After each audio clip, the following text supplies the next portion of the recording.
Hey kiddos, this is Miss Connell, and today I'm going to be reading to you the first book of the series, Mercy Watson. This series is written by Kate DiCamillo and illustrated by Chris Van Duzen. And today the first book is called Mercy Watson to the Rescue. And the cool thing about this book is at the bottom of each page are pictures of toast. Now I'm going to give you a hint. Mercy Watson is the pig. She's the heroine of the book, and she loves hot buttered toast. All right, let's get going. Mr. Watson and Mrs. Watson have a pig named Mercy. Each night they sing Mercy to sleep. Bright, bright is the morning sun, sing Mr. and Mrs. Watson. But brighter still is our darling one. Dark, dark is the coming night. But oh, our Mercy shines so bright. This song makes Mercy feel warm inside, as if she's just eaten hot toast with a great deal of butter on it. Mercy likes hot toast with a great deal of butter on it. But when Mr. and Mrs. Watson kiss her good night and turn off the light, Mercy's room becomes dark, very dark. And Mercy does not feel warm and buttery toasty inside anymore. She feels afraid.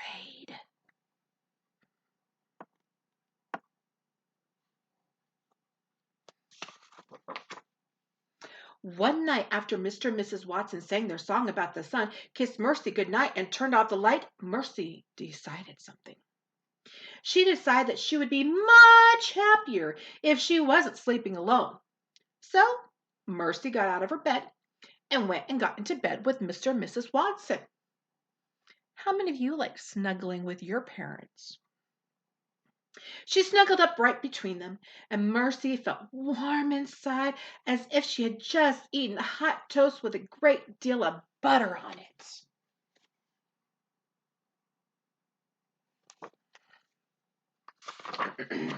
Chapter 2. Mr. Watson, Mrs. Watson, and Mercy were all in bed together. They were all dreaming.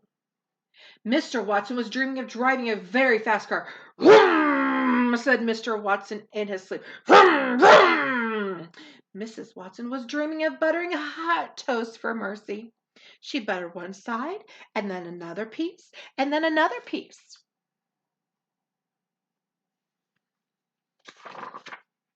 Have some more, dear, Mrs. Watson said in her sleep. Eat up, yum, yum. Mercy was dreaming about hot buttered toast, too. In Mercy's dream, hot buttered toast was piled high on her favorite blue plate, and Mrs. Watson was buttering still more. It was an excellent dream.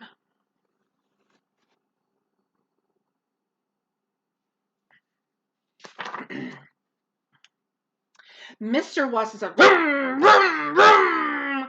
Mrs. Watson said, have some more, dear. And Mercy snuffled and chewed in her sleep. Mr. Watson and Mrs. Watson and Mercy were so busy sleeping that they did not hear the bed creak.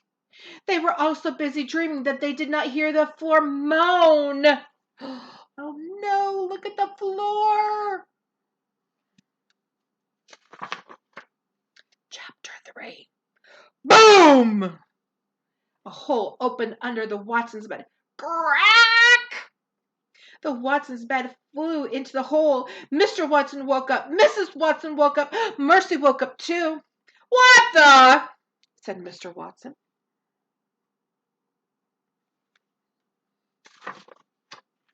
Oink! Said Mercy.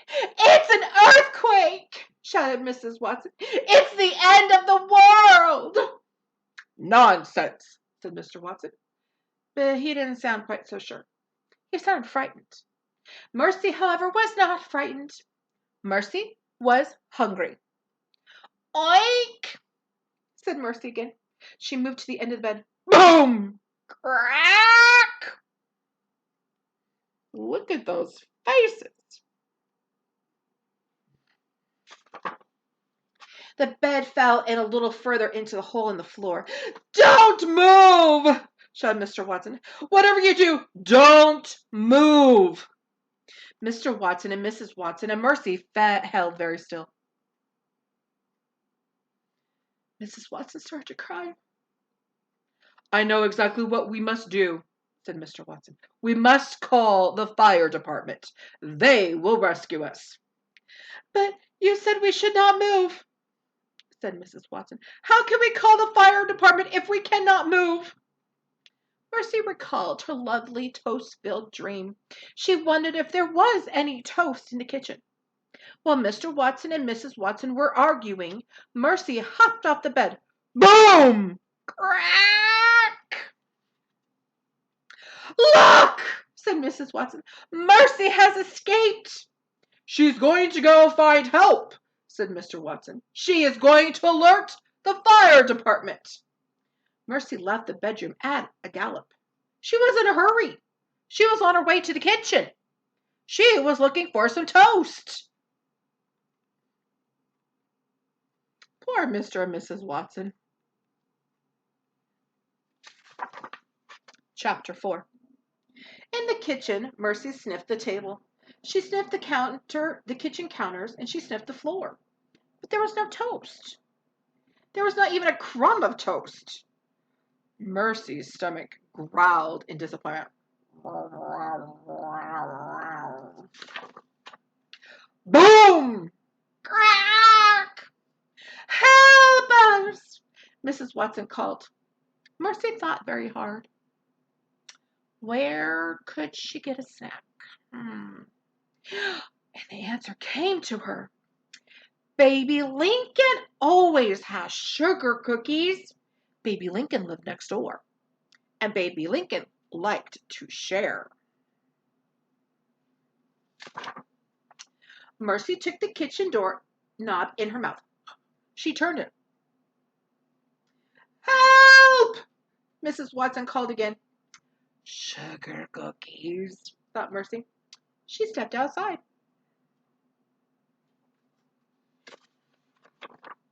Chapter 5. Here are the Lincoln sisters. Okay. The Lincoln sisters lived next door to the Watsons. Eugenia Lincoln is the older sister. She has many opinions. One of Eugenia's opinions is that pigs should not live in houses. Eugenia often says, "Listen closely to me, baby. Pigs are farm animals.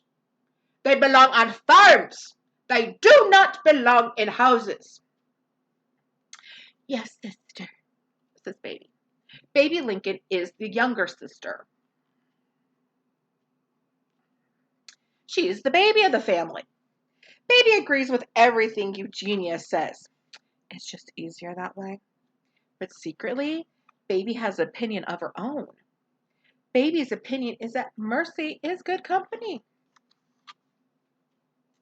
At the Lincoln sisters' house, Mercy looked into Baby's window. She could see Baby sleeping. Mercy pressed her snout up against the window pane. Oink, said Mercy, but Baby did not hear her. Said Mercy, but Baby did not wake up. Mercy tapped her hoof against the window. Baby sat up in bed. Who's there? She said.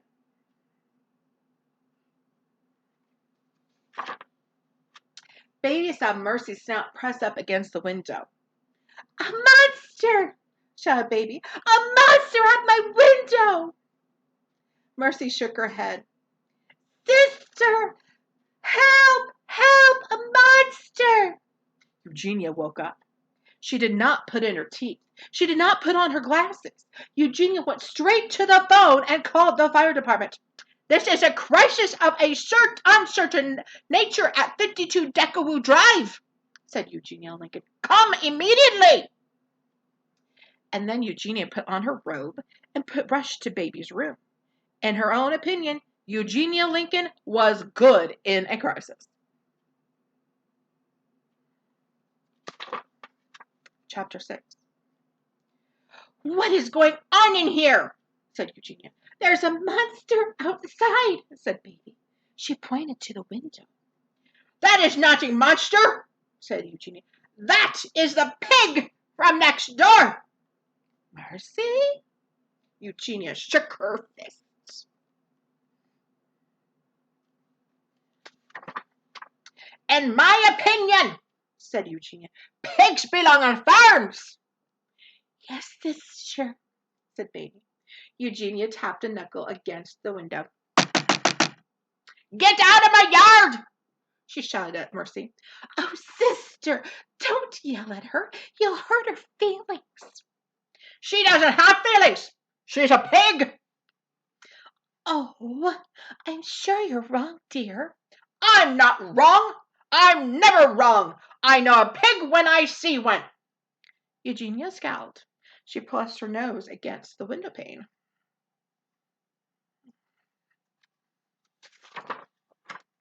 Mercy stared at Eugenia.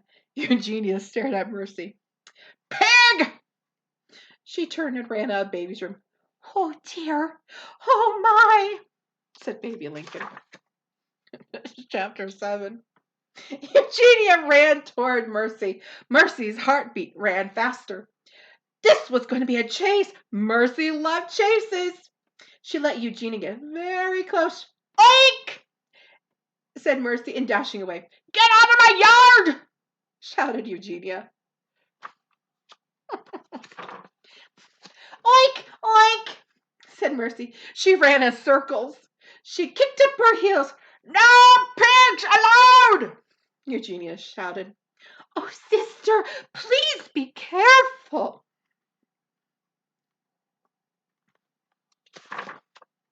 A siren wailed. A fire truck pulled into the Lincoln sisters' driveway.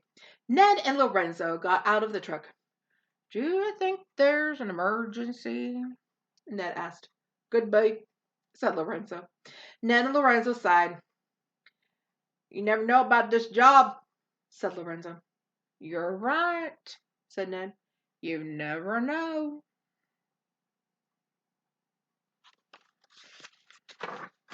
Chapter 8.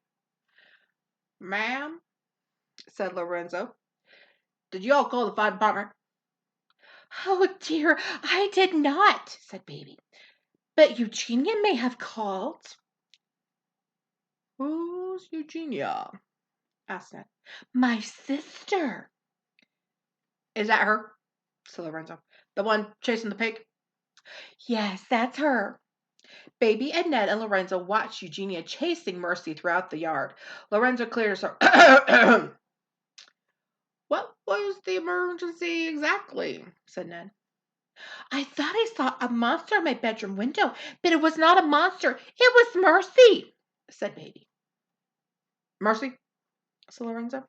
The pig who lives next door." "I see," said Ned. "Eugenia does not care for Mercy. In her opinion, pigs belong on farms."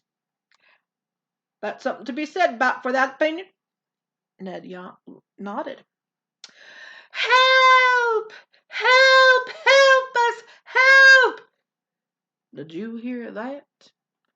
"Somebody's in trouble. Let's go."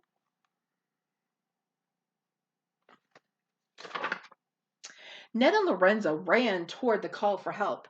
They went into the Watsons' house. "Help!" Ned and Lorenzo looked up. They saw a bed hanging out of the ceiling. They saw Mr. and Mrs. Watson holding onto the bed for dear life. Wow.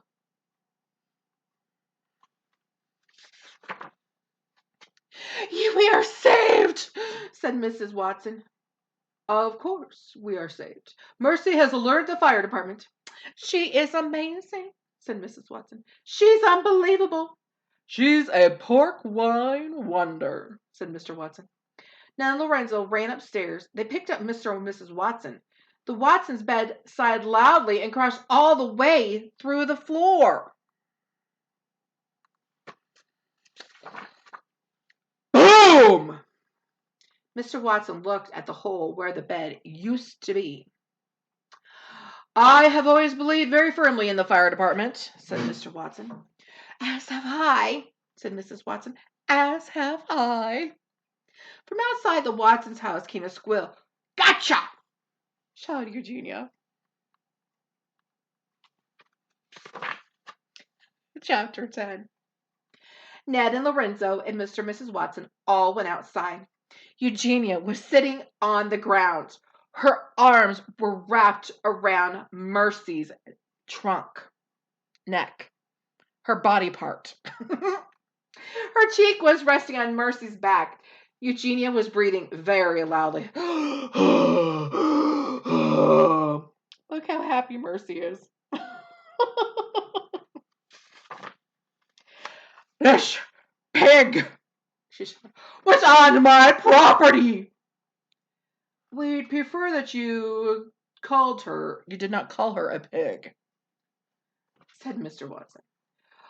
We'd prefer that you call her a pork wine wonder, said Mrs. Watson. After all, she did save us. She's a hero. She's a pig, said Eugenia. She started to cry. There, sister, said Baby. She bent over and patted Eugenia on the back.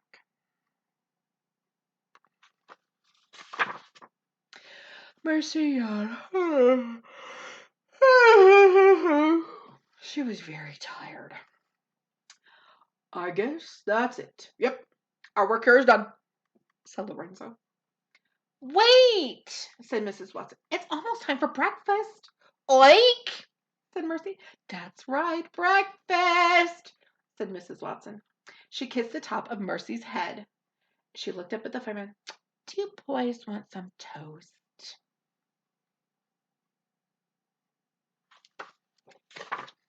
Chapter 11. In the Watsons' house, around the Watsons' kitchen table, sat Eugenia Lincoln and Baby Lincoln, and Mr. Watson and Mrs. Watson, and Ned and Lorenzo, and, of course, Mercy. She was at the head of the table in the seat of honor. In front of her, on her favorite blue plate, was a very tall stack of hot buttered toast. A toast to Mercy, said Mrs. Watson, holding up her glass of orange juice. A toast to our darling, our dear, said Mr. Watson. A toast for Mercy.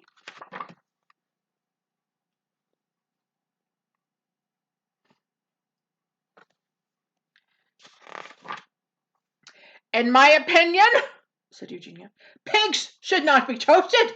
In my opinion, pigs should not belong at the kitchen table. To our hero, said Mr. Watson. Where would we be without Mercy? Yes, who would have saved us? Said Mrs. Watson. I can't imagine, said Ned. Me neither, said Lorenzo. They all clinked glasses, and Mercy had another piece of toast.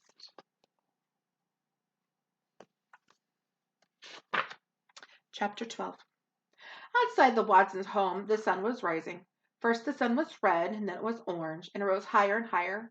Inside the Watsons' house, Mercy was lying on the couch. She was getting ready to take a nap. She deserves a nap.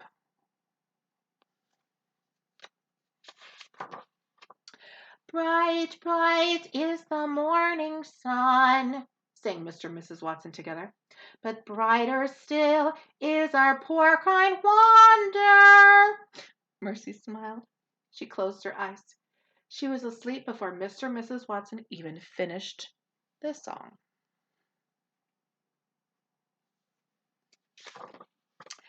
And that's it, boys and girls. I hope you enjoyed the first installment of Mercy Watson. Have a great day.